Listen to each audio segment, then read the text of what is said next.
মিরাজ, তোর বউকে বল কথাবার্তা ঠিকঠাক ভাবে সাবধানে বলতে। দেখেন একটা কথা বলি, ও আমাকে বিয়ে করছে এর মানে না যে ওই ঘরের বান্দি হয়ে গেছে। ও কথা বলার রাইটস আছে। নেক্সট টাইম আমি ওর সম্পর্কে কোনো কথা শুনতে চাই না। কি রে ফাবিয়া, তুমি ঝাড়ু দিচ্ছ কেন? না আমি ঘরে বুয়া রাখছি না, তোমাকে ঝাড়ু দেওয়ার জন্য কি আমি বুয়া রাখছি? আম্মু, ও ঝাড়ু দিচ্ছে কেন আমি বুঝলাম না তো। আমি বুয়া রাখছি টাকা দিয়ে, ও ঝাড়ু দেওয়ার জন্য। নেক্সট টাইম থেকে আর যাতে না দেখি, এটা রাখো, ছাড়ো। মিরাজ, তুই এই যা কিভাবে খাচ্ছস? তোর বউ তো রান্না বান্না কিছুই পারে না, কিছুই শিখে নাই বাপের বাড়ি থেকে। আমি কি ওকে এখানে রান্না বান্না করার জন্য বিয়ে করে আনছি? না তুমি চুপ থাকো, সবসময় এগুলো ভালো না। ঘরের মধ্যে বুয়া রাখছি, রান্না করে খাইতে পারলে খাও, না খেলে না খাও। কিন্তু ওর উপর কেন প্রেশার দিব? ওকে কি আমি এখানে মানে রান্না করার জন্য নিয়ে আসছি বিয়ে করে? ভাবিয়া, সবকিছু গুছাইছো? সব ঠিকঠাক? এবার কিন্তু 3 দিনে ছুটি নিছি আমি অফিস থেকে। তাহলে চলো বেরে।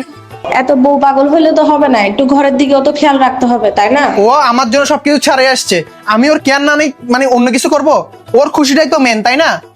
ভবিষ্যতে না না জীবনের শেষ বেলায় তো ও আমার পাশে থাকবে নাকি? এগুলো তো ভালো না, আমি যদি আর না শুনি।